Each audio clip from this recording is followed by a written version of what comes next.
आज मी माझ्या चॅनलवरती पनीर भुर्जी करते। तर ते आता आपण पनीर पहिल्यांदा किसून घेऊया। फ्रेश पनीर पाहिजे आणि हे फुल फॅट पनीर आहे, त्याची जास्त चांगली होते। तर हे 150 ग्रॅम पनीर आहे, तर त्याची आपण भुर्जी करणार। एकदम सोपी रेसिपी आहे, कोणी सहज करू शकतो, बॅचलर पण करू शकतात। तर ही आता तुम्ही पराठ्याबरोबर खाऊ शकता, ब्रेड बरोबर खाऊ शकता, सँडविच मध्ये घालून करू शकता। तर ह्याची तुम्ही उरलं तर तुम्ही त्याचे पराठे पण करू शकता स्टफ करून। तसं एकदम छान रेसिपी आहे। तवा मी आता मीडियम फ्लेमवरती तापायला ठेवलेला आहे। तर त्याच्यात मी 1 टेबलस्पून तेल घालते आणि त्याच्याबरोबर 1 टेबलस्पून बटर घालते। तर ते त्याने चव चांगली येते म्हणून मी बटर घातलेलं आहे। थोडंसं तापलं की त्याच्यात आपण जिरे घालतोय, अर्धा चमचा।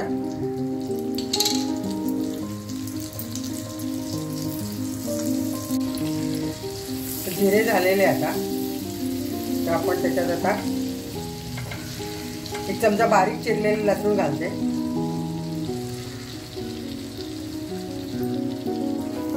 लसूण थोडं होऊ द्यायचं आपल्याला। आता लसणीचा मस्त सुवास सुटलेला आहे, तर आपण आता 1 चमचाभर आल्याचे तुकडे घालतो। तुम्ही किसून पण घालू शकता, तर मी असंच तुकडे करून घातले, ते तोंडात आलं की छान वाटतं। तर आता हे 1 मध्यम आकाराचा कांदा मी बारीक चिरलेला आहे, तर तो आता कांदा घालतो।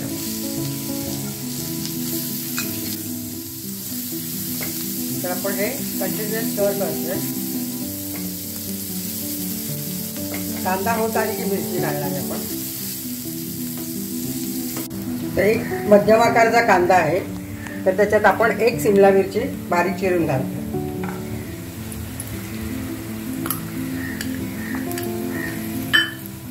शिमला मिरची आपण जास्त शिजवत नाही, 1 मिनिटभरच परतून घेतलंय।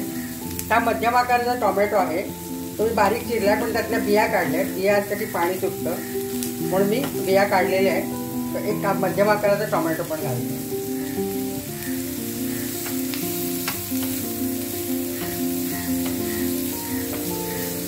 तर या स्टेजला आपण मिरची घालतो।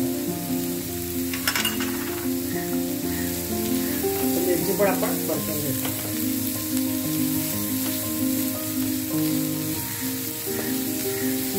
टोमॅटो थोडासा सॉफ्ट झाला की आपण बाकीचे डिशेस घालणार। तर शिमला मिरची आणि टोमॅटो 1 मिनिटभर आपण परतून घेतलं आहे। हिरवी मिरची पण घातलेली आहे। तर आता आपण याच्यात थोडे 1 टेबलस्पून काजू बारीक कट करून घेतले, ते घालतो।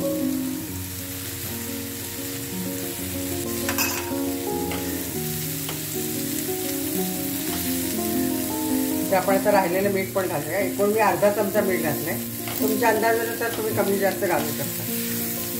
काजू ऑप्शनल आहे, तुम्ही घालू शकता। तर याच्यात आता आपण थोडंसं धना जिरा पावडर आहे 1 चमचाभर, अर्धा चमचा ते घालते मी। आणि किचन किंग मसाला अर्धा चमचा घालते। तुम्ही पनीर मसाला घालते, त्याच्याऐवजी तुम्ही किचन किंग मसाला पण घालू शकता।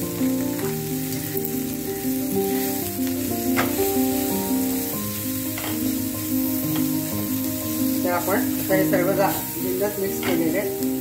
तर तुम्हाला पाहिजे तर या स्टेजला तुम्ही लाल तिखट घालू शकता, पण मी घालत नाही, कारण ते पनीर मसाल्यामध्ये पण गरम मसाला असतो आणि आपण हिरवी मिरची घातलेली आहे। तर मी हे पनीर त्याच्यात घालतो।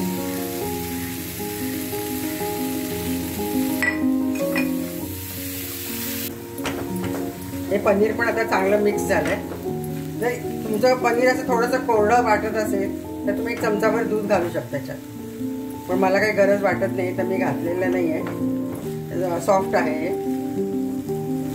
तर हे आता झालेलं आहे, तर त्याच्यात आपण थोडीशी कसुरी मेथी घालूया।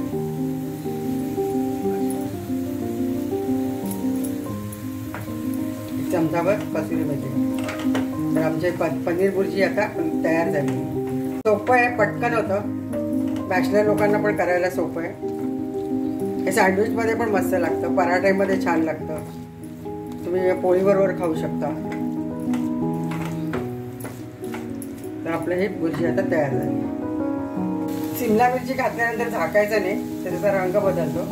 त्याच्या आधीच आपण कांदा परतून घेतला तेव्हा झाकू शकतो, पण शिमला मिरची घातल्यावर ते उघडच शिजवायचं. त्यात आपली पनीर भुर्जी तयार झाली आहे, मस्त खमंग आहे.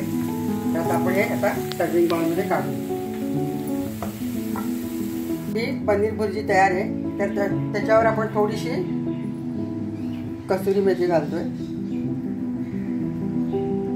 आणि हे जिंजर ज्वेलरी आहेत, जिंजरचे काप आहेत आल्याचे, आपण ठेवू शकतो.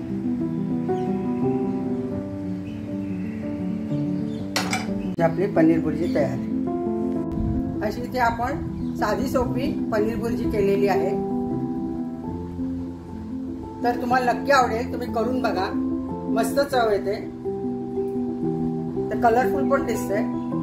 माझ्या चॅनलला सबस्क्राईब करा आणि लाईक करा आणि शेअर करा.